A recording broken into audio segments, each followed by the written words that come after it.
Y vamos a ir a la palabra del Señor. Hoy terminamos ya nuestra serie de sermones, por fin dicen algunos en Daniel, y esta ha sido una buena experiencia estar hablando de un libro un poquito complicado, a veces para comprenderlo fácilmente, pero creo que hemos tratado de sacar el mayor provecho de la enseñanza que tenemos en el libro de Daniel, como parte de esta gran historia de la redención. Y hoy vamos a meditar en Daniel capítulo 12, versículos del 1 al 13. El título del sermón hoy es Benditos los que esperan. Y quiero que pensemos en algo, como un pensamiento introductorio a este tema, a lo que vamos a cubrir hoy en el último capítulo del libro de Daniel. Vivimos en un tiempo en el que la gente no quiere esperar. ¿Están de acuerdo? Vivimos en un tiempo en el que la gente no está siendo enseñada para esperar. La gente no tiene resistencia para enfrentar dificultades. La gente siente que tiene el derecho al bienestar automático sin tener que pasar por procesos de disciplina, de trabajo duro. No, ahora los jóvenes dicen, no, antes era bien fácil comprar una casa, ahora hay que ahorrar mucho, ahora hay que trabajar mucho para poder hacer lo que nuestros padres hicieron.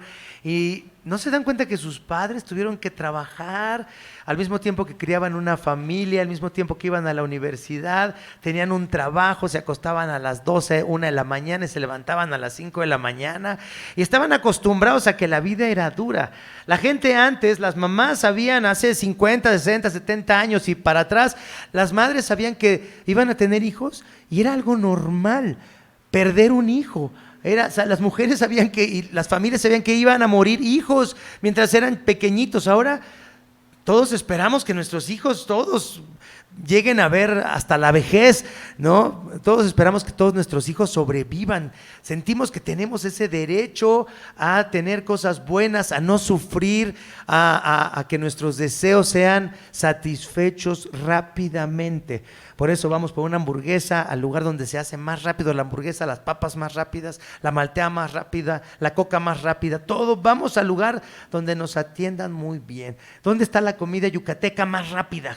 ¿Dónde me dan los tacos de cochinita más rápidos? Si no saben, hablen conmigo al final del servicio. Yo les digo dónde están los tacos de cochinita más fáciles. Todas las cosas antes eran difíciles. La gente estaba acostumbrada a aceptar que el sufrimiento era parte de la vida. Fíjense, las personas de nuestros padres para arriba, y estoy hablando ya de una persona de mi edad de 55 años, un jovenazo de 55 años, papás y abuelitos, estas generaciones estaban preparadas para sufrir, esperaban que el sufrimiento fuera parte de la vida, pero ahora no. Fíjense lo que dice Gilles Lipovetsky, un sociólogo francés que también es psicólogo, es una persona muy interesante, que ha escrito mucho acerca de la modernidad, la posmodernidad y todas estas cosas. Fíjense lo que dice este experto, dice: la sociedad contemporánea pone un valor al individuo, cierto, le da mucho valor al individuo y le da más poder sobre sí mismo para decidir sobre su vida, pero al mismo tiempo esta libertad aumenta su fragilidad. Fíjense qué interesante.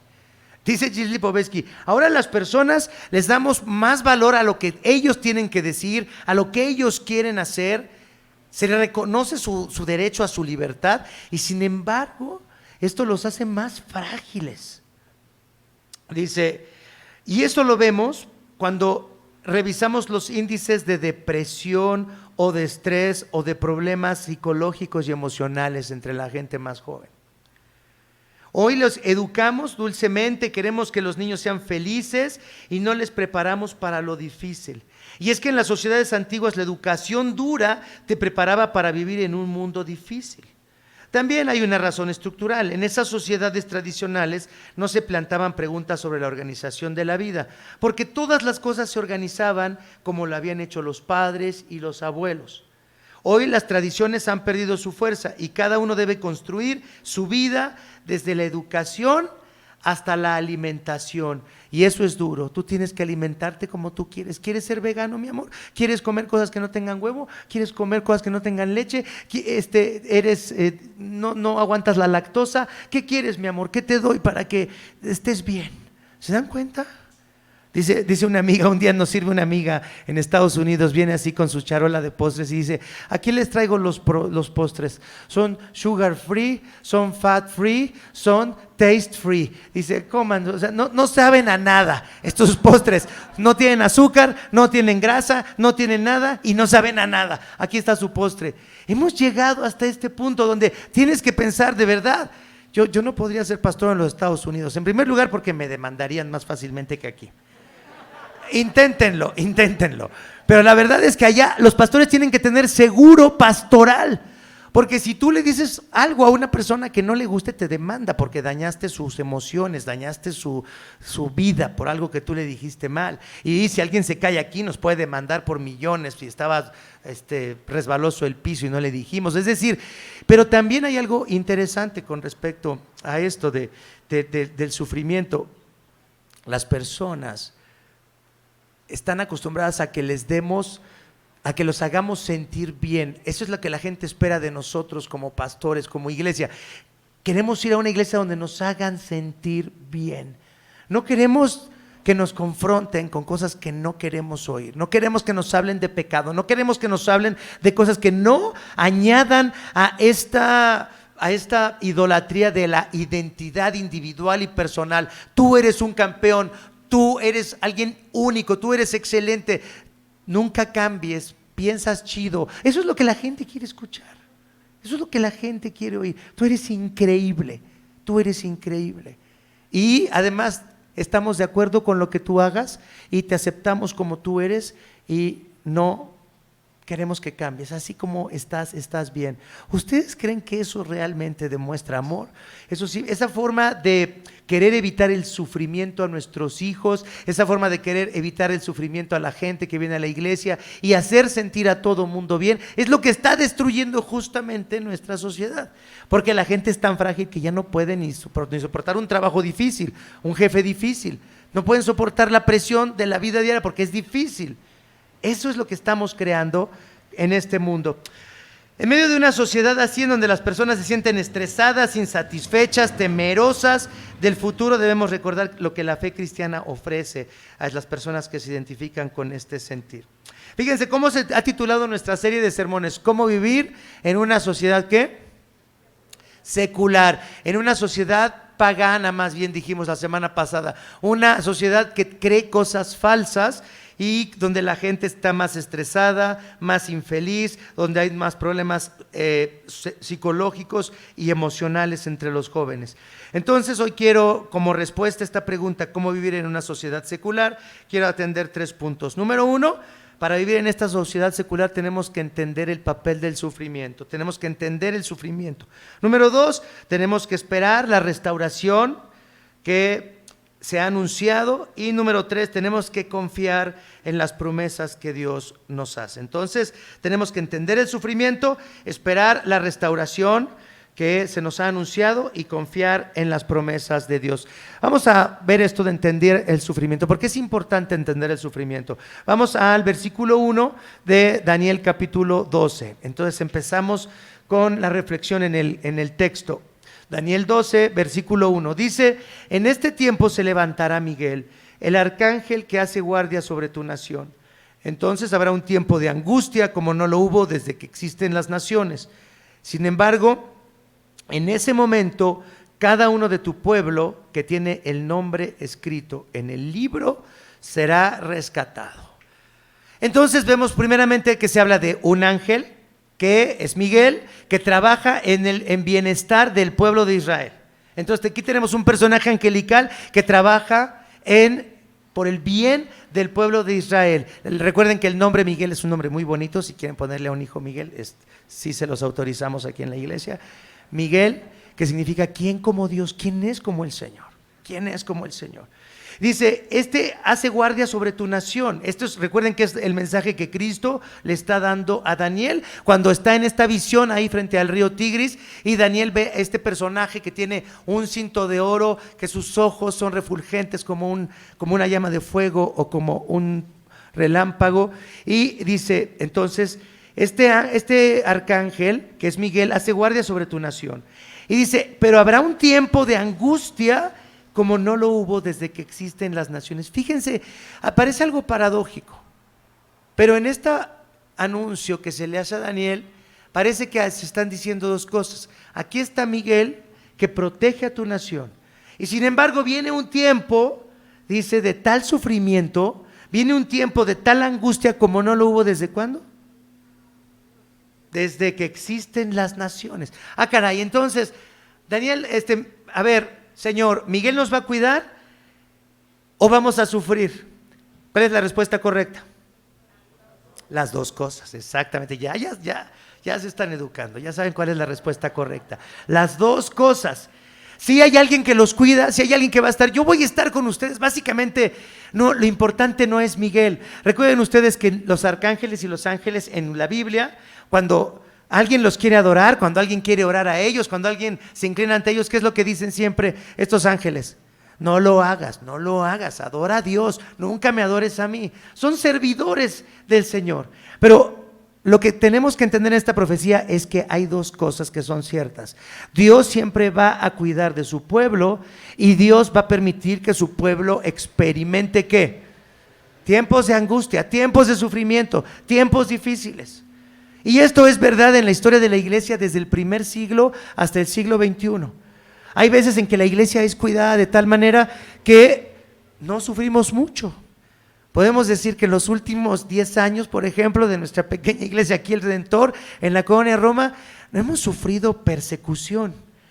Llegamos aquí y empezamos con nuestro servicio de adoración y empezaron a tocar la batería y el teclado, empezaron a cantar, a ensayar los muchachos a las 8 o 9 de la mañana. Gracias a Dios nunca nadie se quejó. Pensábamos a ver si los vecinos, no, sobre todo los Narváez, a ver si no se quejan. No, no es cierto. No, sabíamos que, o creo que fueron los únicos que se quejaron. No, no es cierto. Nadie se quejó.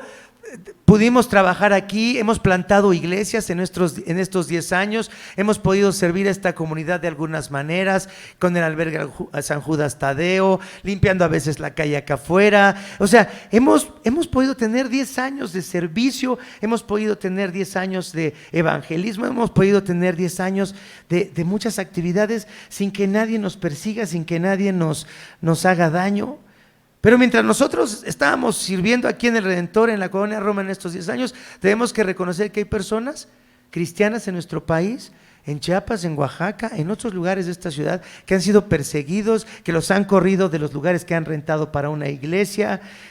Hay personas que han sufrido, pero fíjense, aunque no suframos o aunque suframos, tenemos que recordar estas dos cosas. Dios está protegiéndonos, Dios está cuidándonos. Nos persigan o no nos persigan, Dios está cuidándonos y al mismo tiempo también hay sufrimiento, de alguna manera. También Dios permite que experimentemos esas dos cosas.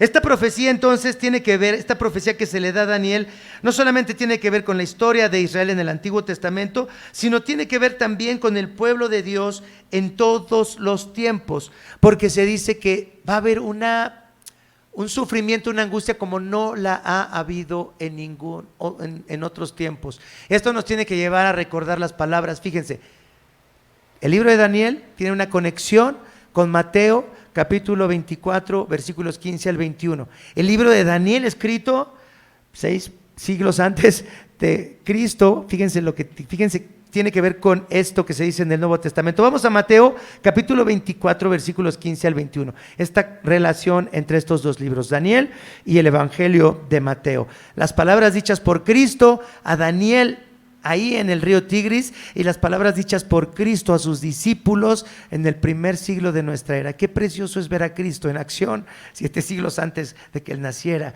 y después ahí con sus discípulos. Fíjense lo que dice Mateo 24, 15 al 21. ¿Qué dice así? Dice, llegará el día cuando verán lo que habló ¿quién? El profeta Daniel, lo que estaba escrito ahí en el profeta Daniel. El objeto sacrílego que causa profanación de pie en el lugar santo. Lector, presta atención, dice la Nueva Traducción Viviente. Entonces los que estén en Judea huyan a las colinas. La persona que esté en la azotea no baje a la casa para empacar. La persona que esté en el campo no regrese ni para buscar un abrigo. Qué terribles serán esos días para las mujeres embarazadas y para las madres que amamantan.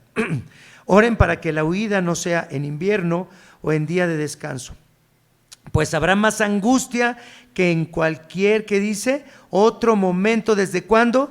Desde el principio del mundo. En Daniel dice, desde que las naciones existieran, ahora desde el principio del mundo. Y jamás habrá una angustia tan grande. De hecho, a menos que se acorte ese tiempo de calamidad, ni una sola persona sobrevivirá, pero se acortará por el bien de los elegidos de Dios. Entonces sabemos que esta profecía para el pueblo de Dios, para Daniel, tenía que ver con la profanación del templo de Dios en Jerusalén. Sí, puede ser que también esta sea una profecía que habla sobre Antíoco, ¿verdad? Profanando el templo de Dios en el siglo II antes de Cristo. Puede ser que esté hablando de Tito, el general romano, profanando el templo de Dios en el año 70 después de Cristo. Sí, esto se cumple de una manera en la historia del pueblo de Israel. Pero dice, pero esta angustia que viene no se ha vivido jamás. Y sabemos que tiene que ver con el final de los tiempos también. No solamente con lo que iba a ocurrir en Jerusalén en el siglo II antes de Cristo, o en el siglo I después de Cristo, en el año 70, pero también tiene que ver con la historia de la humanidad, con el fin de los tiempos. ¿Y por qué sabemos esto? Porque fíjense lo que dice en el versículo 2 de Daniel 12, cómo continúa la profecía. Daniel 12, versículo 2. Dice, se levantarán muchos de los que están, ¿qué?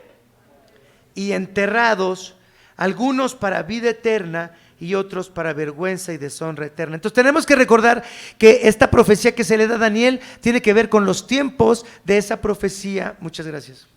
Aunque no se me va a quitar lo ronco, aunque tome agua. Pero fíjense lo que dice aquí. O sea, la profecía tiene que ver no solamente con el pueblo de Israel y con el templo en Jerusalén, pero tiene que ver con el final de los tiempos, cuando, ¿qué dice? Cuando los muertos, ¿qué? Resuciten. Entonces sabemos que esto está hablando del final de los tiempos, pero no solamente del pueblo de Israel, pero del final de los tiempos de la historia humana. Cuando Cristo regrese y entonces los muertos en Cristo, ¿qué dice? Resucitarán primero.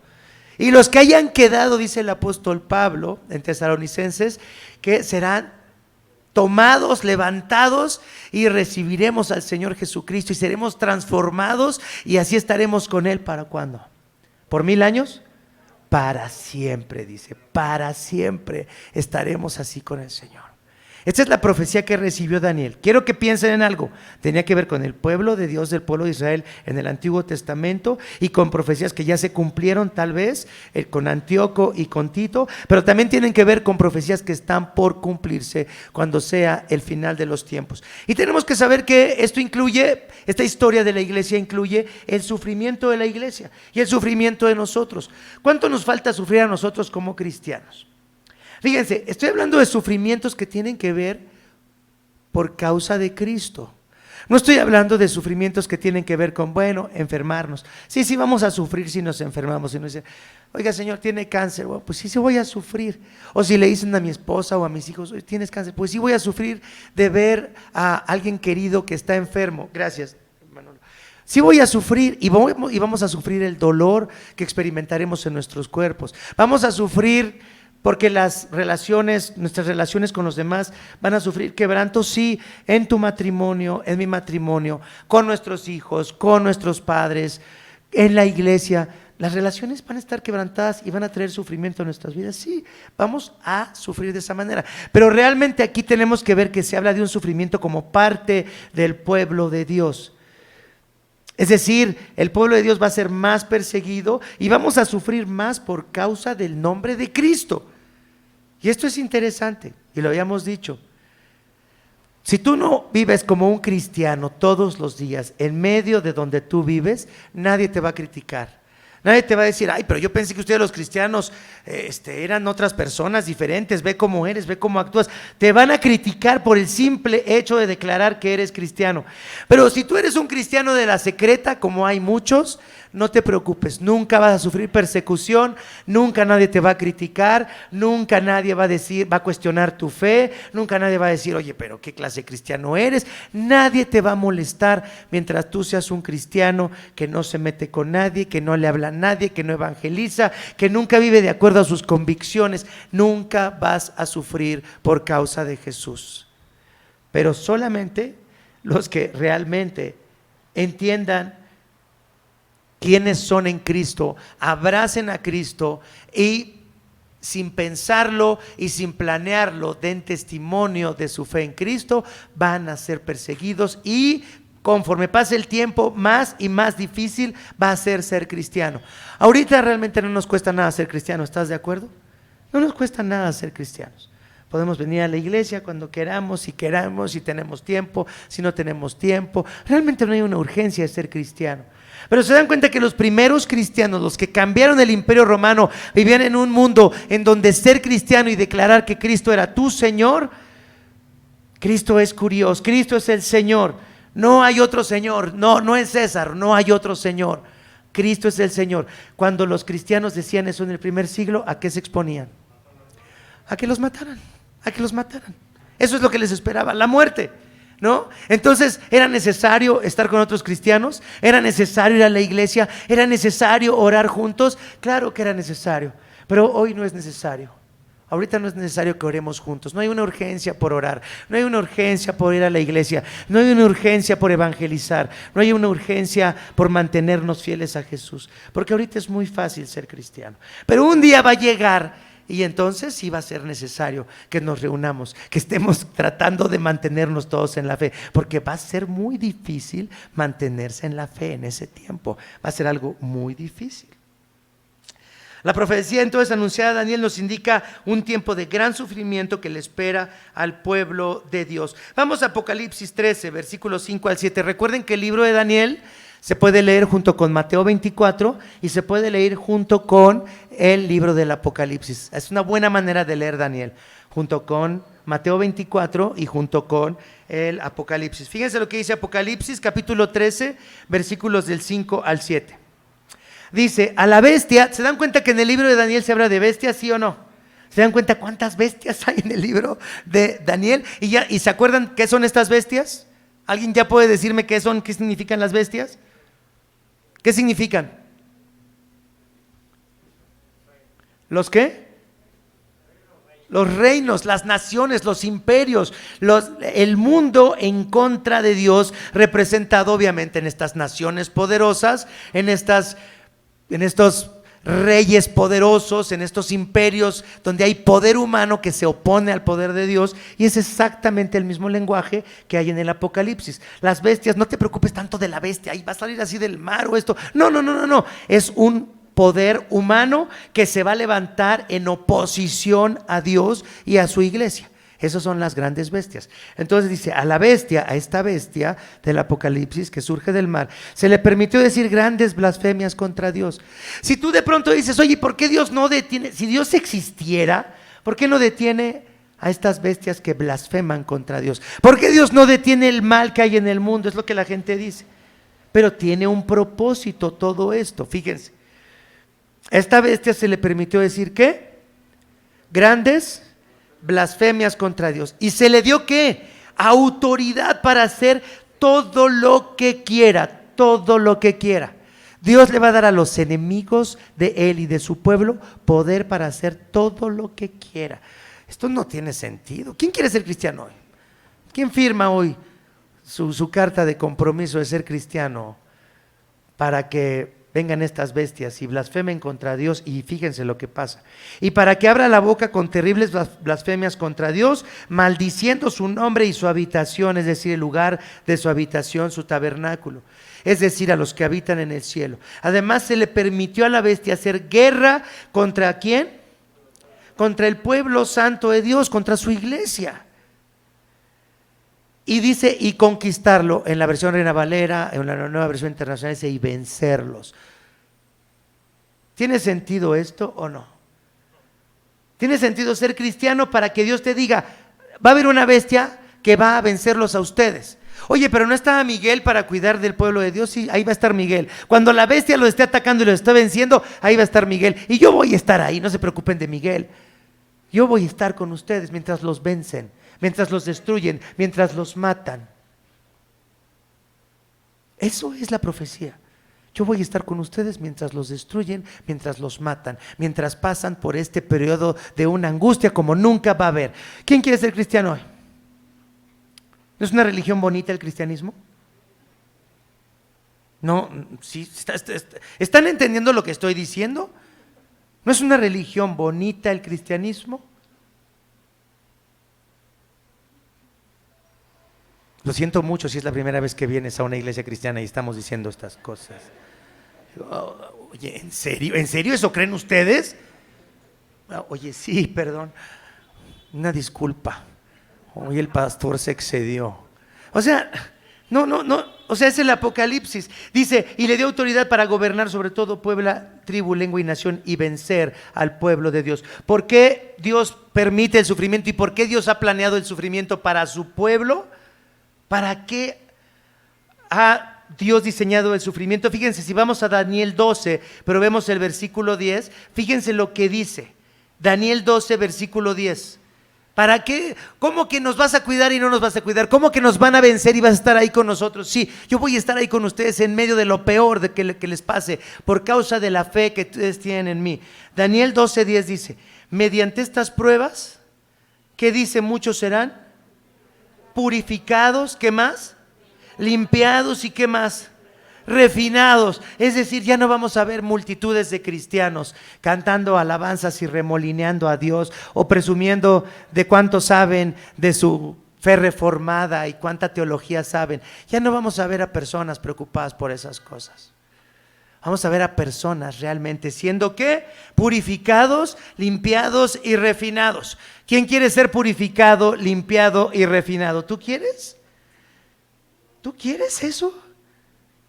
¿Tú quieres eso? ¿Entiendes lo que Dios quiere de ti? Si tú eres un hijo de Dios, no te queda otra más que ser limpiado, purificado y refinado. Si tú dices, yo soy un cristiano, esto es lo que te va a pasar. Pero tal vez no te pase porque tal vez no eres un cristiano. Si Dios te está purificando, refinando y purificando, es porque eres un hijo de Dios. Si Dios está tratando contigo, es porque eres un hijo de Dios amado y Dios está trabajando contigo y te está llevando a la decepción y al dolor y permitiendo que sufras. ¿Para qué? Para salvarte, porque eso es lo que Dios quiere, salvarte. No quiere que tengas una buena vida. Una vida linda, cómoda, tranquila, con hijos, perros, casa, cortinas de flores, casa en Cancún. No. Eso no le importa a Dios. Y si te lo da, y también, porque además Dios puede darte eso y salvarte además. Fíjense lo que estoy diciendo. Dios puede darte todas esas cosas y además salvarte. O puede darte todas esas cosas y dejar que te pierdas y no meterse contigo y dejar que disfrutes una vida donde nunca vas a conocer a Dios. Hay personas riquísimas en la Biblia que conocieron a Dios, ¿sí o no? Y hay personas súper pobres en la Biblia que también conocieron a Cristo. ¿Están de acuerdo? ¿Hay ricos y pobres que Dios salva? ¿O Dios solamente salva a los pobres de este mundo? Al pueblo bueno. ¿Solamente Dios ama a los pobres? No, ama también a los ricos. Ama a quien Él quiere amar. Ricos y pobres. Grandes y pequeños. Blancos y negros. Europeos e indios. A todos los que Él ha decidido amar, los ama y son su pueblo. Pero el bienestar, el tener una vida con bienestar, eso no es el propósito de la fe cristiana, sino que conozcamos a Cristo como nuestro Señor y Salvador y veamos que tenemos que ser salvados de este mundo y de nuestra adicción a este mundo y de los poderes de este mundo, del poder de las bestias de este mundo. ¿Cómo vamos a escapar de las ideologías que nos rodean? ¿Cómo vamos a escapar de la forma de vivir y de pensar del mundo? Eso es de lo que Dios nos está salvando, de las bestias de este mundo, de esta humanidad que se opone a Dios. ¿Seremos parte de los que se oponen a estas bestias o seremos parte de estas? ¿Qué es más fácil ser? ¿Qué es más fácil seguir el mundo y la forma en la que el mundo piensa o abrazar el cristianismo y decir, quiero ser fiel a Dios? Quiero ser fiel a Dios. El otro día estaba oyendo un pastor que hizo mucho énfasis en no se casen en yugo desigual con los incrédulos. ¿No? ¿Qué es más fácil? ¿Enamorarte de alguien que no es cristiano? ¿Dónde hay más niñas guapas y niños guapos? ¿En la iglesia o afuera? Pues afuera, porque aquí somos 120 personas. Allá hay miles de millones de niñas guapas y chavos guapos.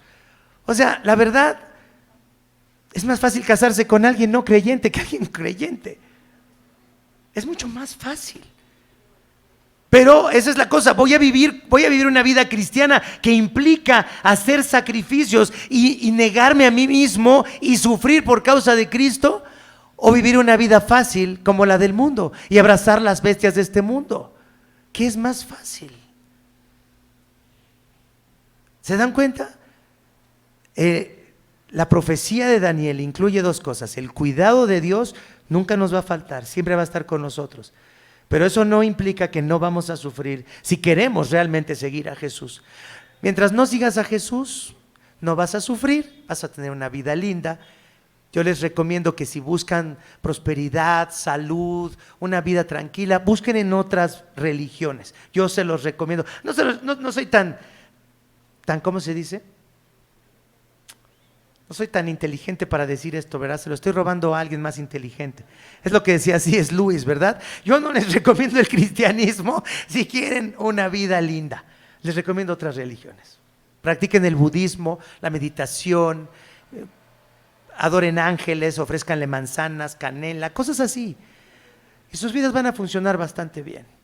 Pero si quieren ser cristianos, esto es lo que nos espera. El amor de Dios, su cuidado. Ya Cristo ha muerto por nosotros, nos ha comprado con su sangre preciosa. Ahorita leíamos, ¿verdad? Y cantábamos, nada nos puede separar del amor de Dios en Cristo Jesús, nada. Pero eso implica que si realmente quieres responder al amor de Dios en Cristo y a su salvación, vas a tener que sufrir por causa de Cristo. No porque Él quiere simplemente que sufras, no porque quiere hacerte una persona estoica y que aguantas el sufrimiento, no. ¿Sabes qué quiere hacer? Quiere purificarte, quiere limpiarte, quiere refinarte porque te ama, porque te está preparando y me está preparando para la vida venidera. Eso es lo que Él quiere, prepararnos para esta vida que nos espera y que dejemos atrás el mundo de las bestias, que es este mundo. Entonces, número uno, si quieres realmente vivir en este mundo secular, tienes que entender cuál es el propósito del sufrimiento. Número dos, tenemos que, si queremos vivir en este mundo secular como Cristo quiere, entonces tenemos que esperar la restauración. Me encanta entonces cómo, fíjense, muchos expertos dicen, ¿qué anuncio se le hizo a Daniel? Un anuncio que no se había hecho con tanta claridad como se le hace a Daniel cuando se le dice, se levantarán muchos de los que están muertos y enterrados, algunos para vida eterna y otros para vergüenza y para deshonra. Yo quiero preguntarte en esta mañana, ¿qué tanto fuerza te da esperar en la resurrección? ¿Cuántos de ustedes se levantan en la mañana y lo primero que piensan es en la resurrección? Ay, este miércoles me levanté, pastor, y lo primero que pensé fue en la resurrección. Nadie me ha hablado y me ha dicho, pastor, hoy estuve pensando en la resurrección. Me han hablado para quejarse de mis sermones, para decirme usted por qué se mete en mi vida. Me han hablado para decirme quién le contó esto, por qué me tiró piedras, oye, te pasaste conmigo. Me han hablado para eso, pero nadie me ha hablado para decirme, hoy pensé en la resurrección, pastor. ¿Cómo he estado pensando en la resurrección, pastor? Nadie ha dicho esto. Nadie me ha dicho jamás esto como pastor. En 25 años de pastor, nadie me ha hablado para decirme cómo pienso en la resurrección, pastor. Estoy tan animado cuando pienso en la resurrección, pastor. ¿Sabe qué, pastor? Estaba pasando un tiempo difícil con mi esposa, con mi esposo. Ya no lo aguanto, por favor. Pero ¿sabe qué? Pensé en la resurrección y perdoné a mi esposa, a mi esposo. Nadie ha dicho eso en la vida. Siempre me dicen, ya estamos a punto de divorciarnos, ¿qué hacemos, pastor? Ya, eso es insoportable, ya no aguanto a mis hijos, ya no aguanto a mis papás, pastor. Pero pensé en la resurrección y cómo cambió mi perspectiva de todas las cosas. De mis hijos que ya no están en la fe, que son rebeldes, de mis papás que ya no los aguanto, que son controladores, abusivos, que quieren que haga lo que ellos quieren. Pero ¿sabe qué, pastor? Pensé en la resurrección y cambió mi perspectiva. Ya no aguanto ese jefe, ya no aguanto esos compañeros de trabajo.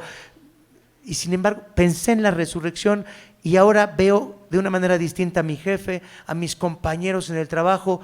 La resurrección, pastor, cambió mi perspectiva de la vida, de lo que estoy viviendo, de las dificultades que estoy pasando. Nadie me ha dicho eso hasta ahora. ¿De verdad creemos en esto que nos espera? ¿O de verdad entendemos lo que significa la resurrección? ¿De verdad lo entendemos? ¿De verdad lo creemos y lo hacemos parte de nuestra cosmovisión? Hay cursos de cosmovisión cristiana, ¿eh? Déjenme decirles que hay estos cursos de cosmovisión cristiana, son muy interesantes, pero sirven de muy poco. Nunca he conocido a alguien que tomó un curso de cosmovisión cristiana y dijo, ya cambió toda mi perspectiva de la vida después de que tomé ese curso. No, porque ¿sabes de qué está compuesta una cosmovisión?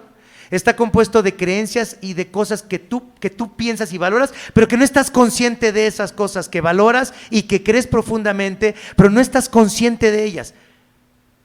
Podemos tener valores cristianos y no tener una cosmovisión cristiana. Es decir, yo puedo estar de acuerdo en que debemos de amar a Dios con todo nuestro corazón, con todas nuestras fuerzas y con toda nuestra mente, y puedo recitar que es el evangelio, es que Cristo vivió la vida que yo no puedo vivir, que Cristo murió la muerte que yo merecía por mis pecados y fue a la cruz por mí, y que resucitó y que está sentado a la diestra del Padre y que va a regresar por nosotros y que nos espera la vida venidera, cielos nuevos y tierra nueva. Puedo recitar eso y ¿sabes qué? Y sin embargo mis decisiones y mis acciones están guiadas no por eso que digo que es lo que creo, sino mis valores y mis acciones están controladas por mi cosmovisión, por lo que realmente domina mi corazón, los afectos de mi corazón. Si yo digo que es el evangelio, si yo digo que hay que amar a Dios, pero ¿sabes una cosa? Yo realmente estoy guiado en la vida porque estoy buscando una relación romántica con alguien. Eso es lo que realmente es mi cosmovisión.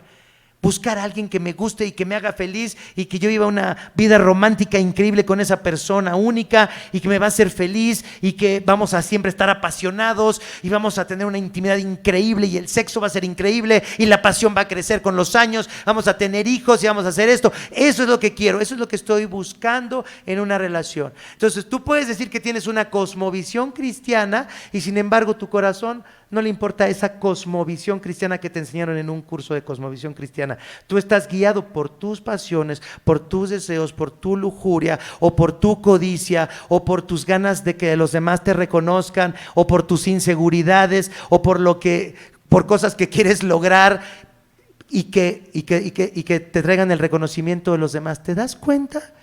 Tú puedes saber lo que es una cosmovisión cristiana y sin embargo no estar guiado por una cosmovisión cristiana, sino por lo que realmente anhela y ama tu corazón.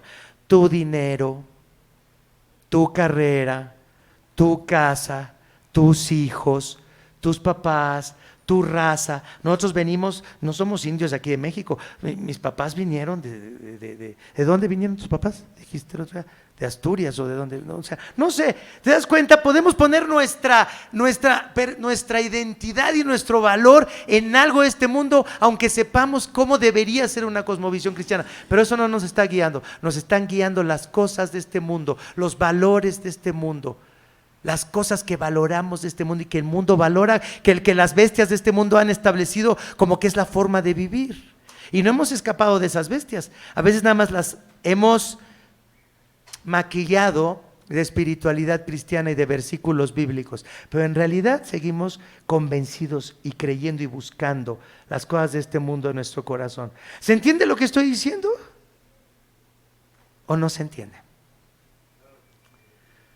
La profecía que escucha Daniel tenía la intención de llevarle esperanza, porque fíjense, realmente es una profecía dicha para Daniel de una forma muy personal. Y fíjense, tiene que ver con que Daniel es un testigo. Recuerden cuál era la misión de Daniel en Babilonia. ¿Ser un testigo de qué?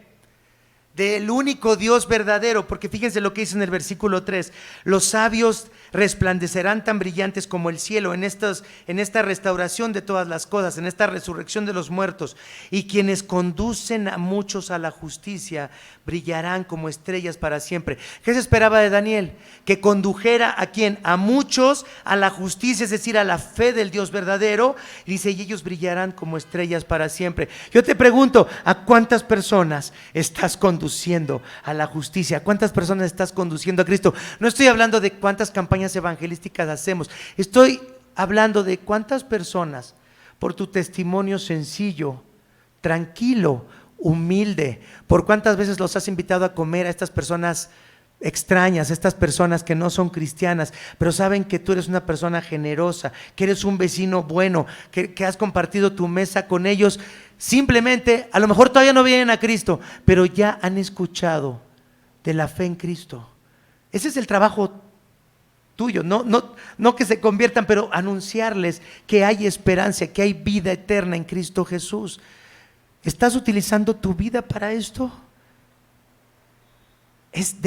Para eso sirve tu conocimiento de Dios, porque esto es para lo que nos está limpiando el Señor, para que llevemos mucho fruto, dice Cristo en San Juan capítulo 15. Al que lleve fruto, ¿qué dice? Yo lo voy a limpiar. ¿Y qué dice? Y va a llevar más fruto todavía.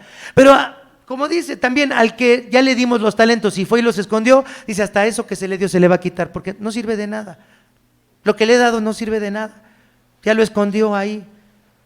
Tu vida está sirviendo para este extendimiento de este reino.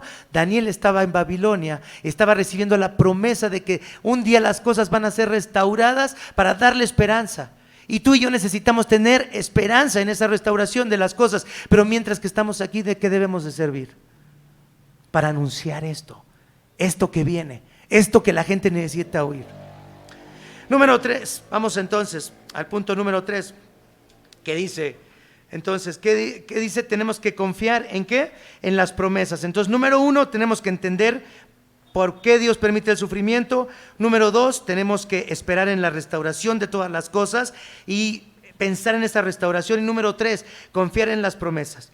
Dice en el versículo 1 de Daniel 12, pero en la parte B. Daniel 12:1, pero en la parte B, la parte final del versículo 1. Dice, sin embargo, en ese momento, cada uno de tu pueblo que tiene el nombre escrito en el libro será rescatado. La promesa de ser rescatados, la promesa de la salvación. Y se habla de un libro que Daniel conoce. ¿Cuál será ese libro? ¿Cuál será ese libro? El libro de la vida. Y ahí está también en el versículo 4, dice, pero tú, Daniel, mantén en secreto esta profecía, sella el libro hasta el tiempo del fin, cuando muchos correrán de aquí para allá y el conocimiento aumentará. Este libro, esta profecía, este libro de la vida donde están anotados las personas que han sido rescatadas, las personas que llegaron al conocimiento de Dios, las personas que escucharon la profecía y vinieron a la fe en Cristo. Lo importante, fíjense, de la profecía no era que todas las personas la conocieran, sino quién en ese momento la tenía que conocer. ¿Para quién era la profecía en ese momento? ¿Para quién? Para Daniel, porque dice, Daniel, mantén en secreto esta profecía. Solamente te la estoy diciendo a ti para que tú tengas esperanza, para que tú sepas lo que viene, para que entiendas por qué estoy permitiendo el sufrimiento de mi pueblo y cómo el pueblo va a sufrir en el futuro también. Quiero que tú entiendas estas cosas, Daniel, para que tú estés confiado. Daniel era una persona muy amada y Cristo vino y se le presentó a Daniel solamente en el río Tigris. ¿Te das cuenta también cómo la fe es una fe que tiene que ver contigo, con una respuesta personal a lo que se nos ofrece en Cristo Jesús? Tú tienes que responder de una manera personal a la fe que hay en Cristo Jesús. ¿Cómo respondes tú personalmente a esta fe? ¿Cómo respondes a estas promesas de salvación? ¿Cómo estás caminando, conduciéndote, viviendo cada día mientras entiendes estas profecías? Dios quiere que confiemos en sus promesas de salvación. Y fíjense lo que sigue en el texto de Daniel capítulo 12. Vamos del versículo 5 en adelante. Fíjense cómo esta interacción entre Cristo diciéndole estas profecías a Daniel y lo que Daniel está experimentando. Versículo 5 de Daniel 12. Entonces yo, Daniel, vi a otros dos que estaban de pie en lados opuestos del río. Uno de ellos le preguntó al hombre vestido de lino, ¿quién es este hombre vestido de lino que estaba de pie sobre el río? ¿Quién dijimos que es? Jesús. Y ahí los otros dos son los arcángeles. ¿Cuánto tiempo pasará hasta que terminen estos espantosos sucesos? ¿Quién pregunta? ¿Pregunta Daniel? No, estos arcángeles son los que preguntan. ¿Cuánto tiempo pasará hasta que terminen estos espantosos sucesos? ¿Hasta cuándo habrá sufrimiento para el pueblo de Dios? Y dice el hombre vestido de lino que estaba de pie sobre el río, levantó ambas manos hacia el cielo e hizo un juramento solemne por aquel que vive para siempre, diciendo, durará por un tiempo y tiempos y medio tiempo. Cuando finalmente termine el quebrantamiento del pueblo santo, fíjense, el quebrantamiento del pueblo santo, este quebrantamiento que es inevitable para todos los que vivan fielmente a Cristo. Todas estas cosas habrán sucedido. Oí lo que dijo, dice Daniel, oí esta profecía, este tiempo y tiempos y medio tiempo. Oí lo que dijo, pero ¿qué dice? Lo entendí perfectamente, yo ya sabía lo que significaba. ¿Qué dice Daniel? No entendí ni papa. No sé cuándo es esto, ¿qué significa? Fíjense, lo importante no es entender el misterio del tiempo en el que sucederán estas cosas, la restauración, el final de los tiempos. Eso no es lo importante, sino la confianza que pongamos en la salvación que tenemos. Porque Cristo mismo, cuando le preguntan en el Nuevo Testamento, ¿y cuándo serán todas estas cosas? ¿Qué dice? Solo el Padre lo sabe. Solo el Padre lo sabe. Ustedes no se preocupen de eso, ahí verán las señales. Siempre hay que estar preparados porque siempre hay señales. ¿Están de acuerdo? Siempre hay señales. ¿Cuándo hay guerras? ¿Cuándo no ha habido guerras? ¿Cuándo no ha habido rumores de guerras? ¿Cuándo ha habido terremotos y cuándo no ha habido terremotos? ¿Se dan cuenta? Siempre debemos estar preparados porque el final de los tiempos, ¿cuándo es? ¿Cuándo es el final de los tiempos? Díganme, hermanos. Bueno, si no, ahorita les voy a dar una liga para que busquen lo que dice Armando Alducin acerca de esto. ¿Sí o no? ¿Se las mando o no? Eso no importa. ¿Cuándo es el final de los tiempos? Díganme, ¿cuándo es el final de los tiempos? Es hoy. Hoy es el final de los tiempos. Eso es lo que tú y yo tenemos que pensar. Hoy es el final de los tiempos. ¿Cuánto es tiempo para sufrir por causa de Cristo? Hoy es el tiempo para sufrir por causa de Cristo si realmente quiero vivir para Cristo. Hoy hay que estar preparados. Hoy es el tiempo de salvación. Si oyes este mensaje, ¿qué vas a hacer con tu vida? ¿Vas a seguir así o vas a venir a Jesús y vas a poner tu confianza en las promesas de salvación que Él te hace? Él ya murió por tus pecados. Él ya fue a la cruz por ti. Él ya vivió la vida que tú no puedes vivir. Él fue obediente al Padre como tú nunca vas a poder ser obediente al Padre. Él está intercediendo por ti, ha resucitado, está vivo y viene. ¿Cuándo viene? No sé cuándo viene, puede ser hoy. ¿Vas a estar con esta fe puesta en Cristo o vas a seguir con tu vida absurda, tonta, tratando de huir de Jesús y sin poder huir de Jesús, siendo más infeliz y más miserable sin Cristo? Estando más enloquecido en tus propios pensamientos y tu propia tontería y tu propio pecado. ¿Y no quieres venir a Jesús? ¿No quieres venir a Cristo? Otra vez hoy se te ofrece el Evangelio. Otra vez hoy se te ofrece la salvación que hay en Cristo. ¿Cómo vamos a vivir fieles en un mundo secular? No podemos más que entendiendo que el sufrimiento me purifica, me lleva a Jesús, entendiendo que hay una restauración de todas las cosas. La vida que siempre he anhelado es la que Dios me ha prometido que voy a tener. La vida que más he anhelado, todo lo que yo más anhelo se va a cumplir en la vida venidera. Y número 3, tengo que confiar en las promesas, aunque no entienda todas las cosas. ¿Se dan cuenta que Daniel no entendía todas las cosas? ¿Qué dijo? Entendí todo. Dijo, no entendí nada de la profecía, no entendí nada. Oí lo que dijo, pero no entendí el significado. Entonces le pregunté, mi Señor, ¿cómo terminará todo esto? Pero él dijo, fíjense qué preciosas palabras. Daniel, ¿qué dice?